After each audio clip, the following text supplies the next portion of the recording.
Hello बच्चों, कैसे हो आप सब। तो करंट इलेक्ट्रिसिटी की सीरीज़ हम स्टार्ट करेंगे और इस सीरीज़ के अंदर बहुत इंपॉर्टेंट टॉपिक ड्रिफ्ट वेलोसिटी का टॉपिक तो इम्पॉर्टेंट है ही है। और उसके बाद चैप्टर का सबसे मेन टॉपिक जिसको हम कह सकते हैं, जिसका नाम है किरचॉफ लॉ। अगेन ये एक साइंटिस्ट की तरफ से दिया हुआ एक लॉ है जिसके दो पार्ट्स हैं। आज इस वीडियो में हम एक पहला पार्ट इसका कवर करेंगे और इसका पहला पार्ट है जंक्शन रूल। अब ये जंक्शन रूल नाम से आपको समझ आ रहा है कि कहीं ना कहीं किसी ना किसी तरह के जंक्शन को इंडिकेट करता है, राइट।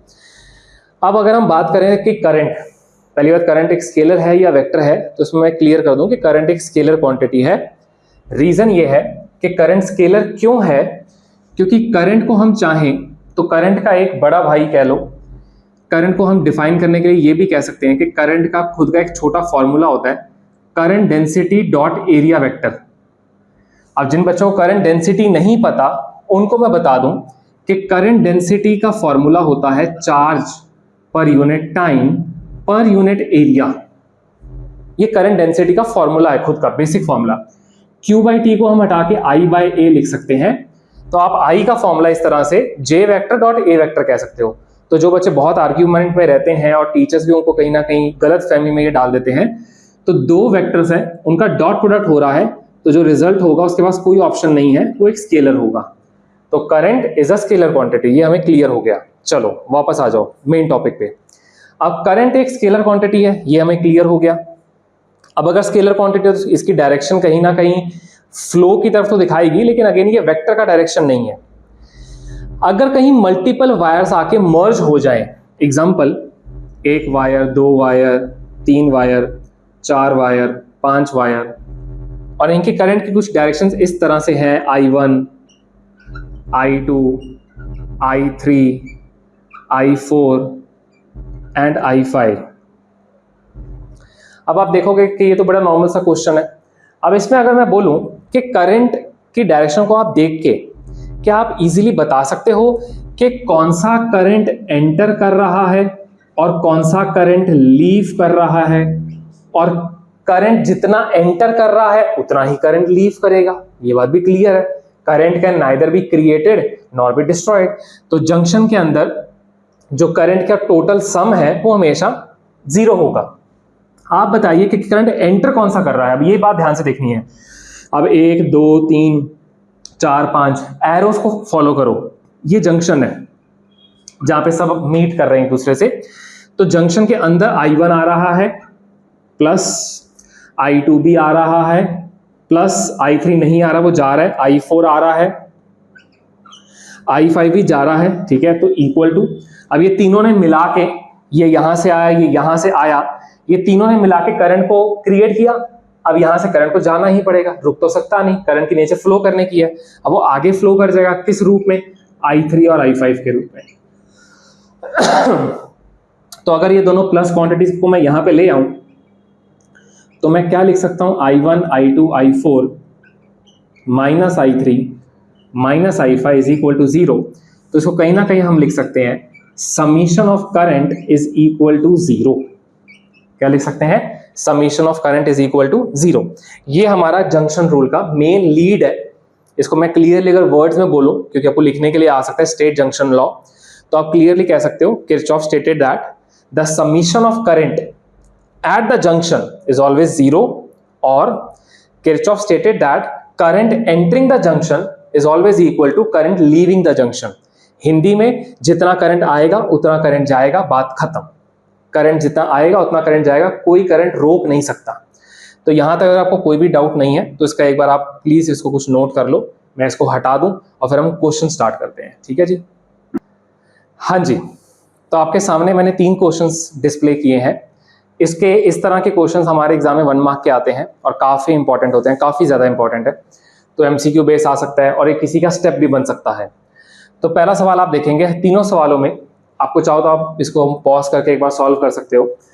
तीनों सवालों के अंदर एक एक वैल्यू मिसिंग है, और अगेन फंडा सिंपल है जो मैंने बताया कि जितना करंट एंटर होगा उतना करंट लीव करेगा। तो यहाँ पे एंटर होने वाला करंट सबसे पहले आप ध्यान से देखो, क्या ये एंटर हो रहा है, नहीं। क्या ये एंटर हो रहा है, यस, तो 1 एम्पियर। और कोई एंटर हो रहा है, ये भी एंटर नहीं हो रहा, ये भी एंटर नहीं हो रहा, ठीक है। तो ये अकेला है, this is equal to 2 plus 3 plus I, ठीक है। तो बड़ा सिंपल सा फंडा, I 5 plus I 1 equal to 5 plus I की वैल्यू -4 एम्पियर है। तो इस क्वेश्चन ने हमें कितनी बड़ी बात कह दी, आप सोच के देखो।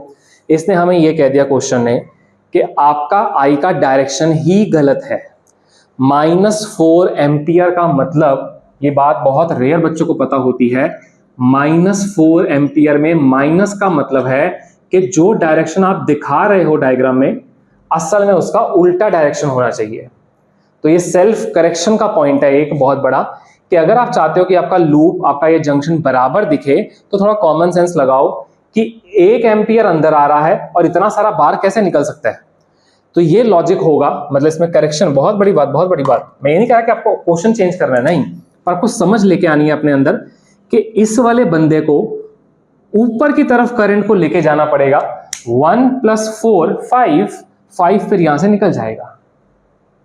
तो किरचॉफ लॉ अपने आप में बहुत बड़ी चीज है अगर आप समझ लो तो पहले का आंसर -4 एम्पियर, ठीक है।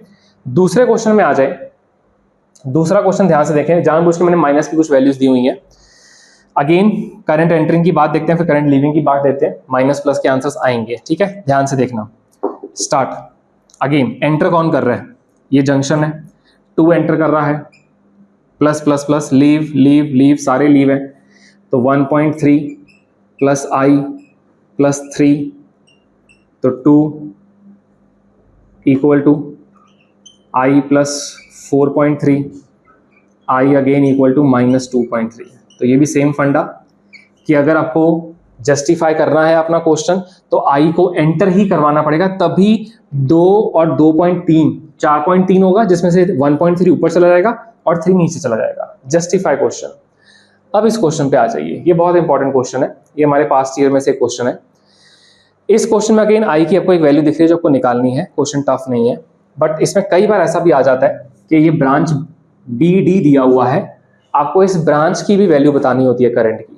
कई बार ऐसा आ जाता है। चलो, हालांकि मैं क्वेश्चन में वापस आ जाऊं तो क्वेश्चन के लिए बहुत आसान है, बीडी वाली बात बाद में करूं आपके साथ। तो बड़ा आसान क्वेश्चन है।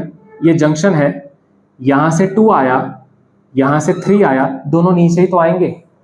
करंट के पास रास्ता होना चाहिए जाने के लिए। इस 2 के पास कोई रास्ता है जाने के लिए ना, नीचे ही आना पड़ेगा। ये 3 को भी नीचे आना पड़ेगा।